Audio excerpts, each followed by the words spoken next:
Jack Dorsey, the founder of X, you might know this guy. He recently invented Web 5.0 as well. I don't know what that is, but he did invent that as well. Well, he recently tweeted that Goose plus Qwen3 coder is equal to wow.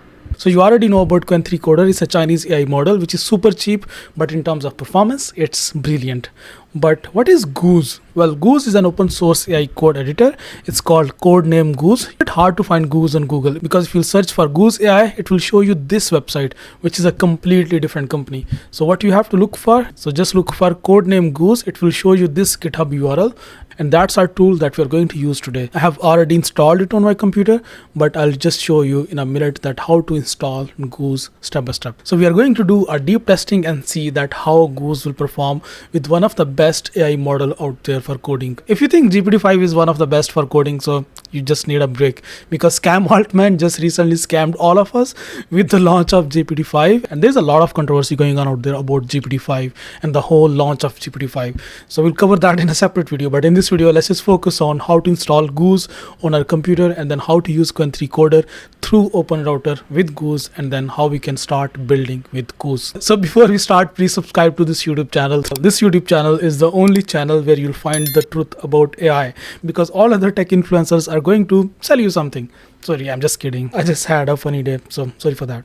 Anyways, to start with Goose, just go to blog.github.io/Goose, and here you can find link to the GitHub repository as well. This is a completely open source project, so if you want to clone this GitHub repository on your computer and maybe customize Goose and maybe add more features, you can totally do that. But for now, I'm just going to install Goose. I'll simply just click on this install button, and now if you're on Mac or Linux or Windows, just choose accordingly. I am on Windows right now, so I'll just click on this Windows button. So just click on that button. It will download this file for you, which is Goose Win32. So just open this file, unzip it, and this is how this folder will look like. Simply just double click on this Goose and it will open this Goose software. Right now I have already configured my API provider. So what you can do, you can simply just go to settings from here, and from here just go to this configure providers. So from configure providers, now you can just choose any of these providers from here. But because we are going to use Qwen3 coder, so to use Qwen3 coder, we can use either Grok or maybe OpenRouter.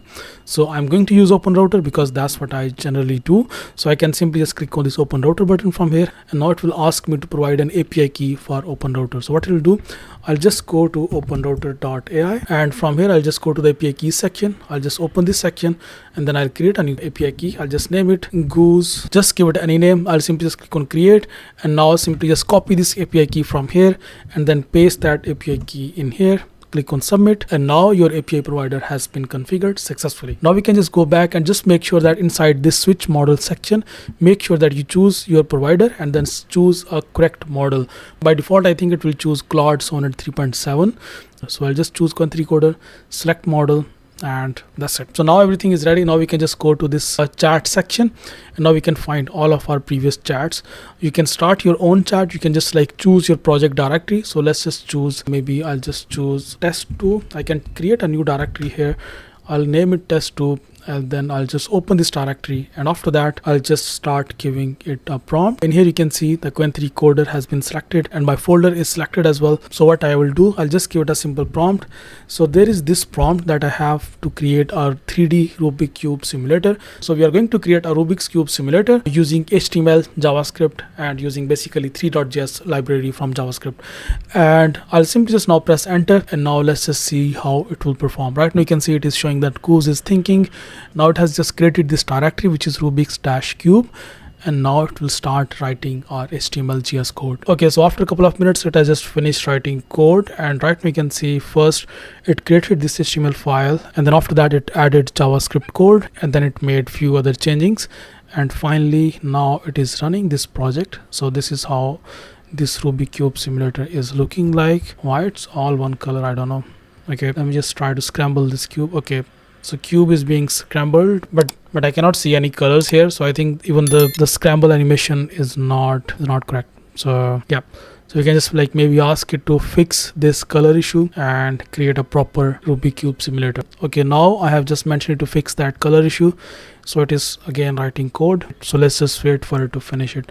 I think it would be much better if I could just see that what it is like writing, but right now I have to like open that separately. Maybe I can open my project in VS Code to just see all of the changings that it is going to make. Now it has just identified the issue. The problem is that stickers are being created correctly with the right colors, but there may be an issue how they're being positions or rendered.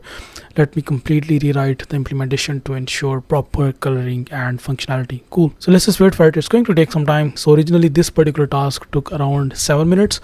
So we can expect maybe another, like, I don't know, 5 minutes. Just fix this issue. So completely rewriting the entire script. Now this is what we have got. Now the color issue is fixed, and apparently I think we can generate a new cube. Let me just click on the scramble cube. So the cube is scrambled, and once it is done scrambling, then we can just click on the solve button, and then we'll see if it can solve as well or not. So I can simply just click on the solve button. By the way, I can just like scramble it further, like I can just like completely, maybe like if you're thinking that AI has like set a pattern to like solve it, so I have just like scrambled it further to make sure that it will not set a pattern. Yep, cool, perfect.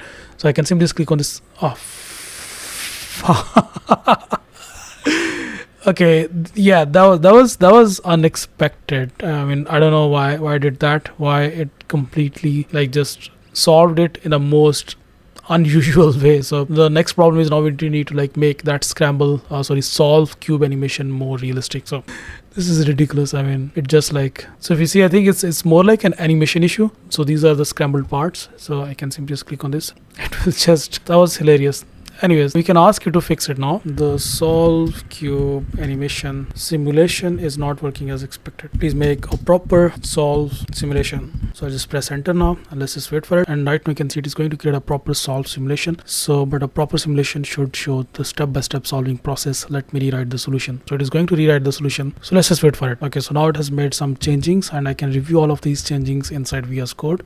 So now this project is running in here. Let me just click on generate cube, and let me just scramble. Hold on. All right, fine. Let me just click on solve. What? It's not even allowing me to scramble. Okay, let's just change the cube size to make it more complex. Let me just, I'm unable to scramble for some reason. I don't know why, but I cannot scramble. So I can just like scramble this way, click on solve. It's not working. So I think we need to spend more time to fix these issues to make this scramble cube button active, and then we'll be able to maybe then like solve it. The solve button is not working. When I click on it, nothing happens. So let's just press enter. It is still thinking. Let's just wait for it to finish. Okay, so now after a few minutes and a lot of changings, we have got an updated version. There is a new button which is called test solve, always enabled. I can simply just click on this generate new cube. I can click on the scramble cube. Now it is scrambling. Right now you can see the scramble function is working. Let's just wait for it to finish the scrambling, and then we can simply just click on that solve cube button. So hopefully it will work this time. I really like Qwen3 coder. I mean, I'm a bit biased towards it because it's a comparatively cheaper model. So I now clicked on the solve cube. Perfect. It should be working fine. I don't know how long it's gonna take. So yeah, it is mentioning it's 5 moves remaining, 3 moves remaining. Perfect. 1 move. Perfect. Amazing. It worked perfectly. Let me just increase the cube size maybe to 5 by 5. Generate cube, click on scramble, and now it's gonna take more time to solve this cube, but let's just see if it can work. By the way, it's looking amazing. I mean, the overall simulation that it has created is just amazing. So right now it will take 37 moves to solve this cube. So let's just wait for it. Right now we are at 27 moves, 26 moves, 25 moves. So we can observe it right now closely. We can see all of their moves. 13 moves left, 10 moves left. Can it solve in 10 moves? 8 moves left. Okay, perfect. Yeah, it says it can. Perfect. I'm not really good at, by the way. Okay, cube solved. Amazing. It's not just animation, because in previous test it was just an animation that it was showing, but actually it was not solving. Right now you can see it is actually solving, and we can actually manually solve as well. So yeah, you can do that too. But yeah, it's perfect. it successfully passed that test. It took a lot of time. We had to do so many iterations that I think I've been working on it like for last 45 minutes just to create this one project, but finally it has worked. After I think 4 changings, 4 iterations, it has finally like created a fully functional Rubik cube simulator. So I hope you really like this video. If you have any further questions, just leave your comments in the comment section. So yeah, you can use Goose. It's good enough code editor, but it does not show you the preview of our code base. So that's why I had to like open that separately inside VS Code. It's just like a hybrid version of CLI agents, like something like Claude code, and the standard IDEs like Cursor and Windsurf. But it works, it does its job. So it was just good enough. So just let me know in the comment section what you think about it. I'll see you next video. Bye-bye.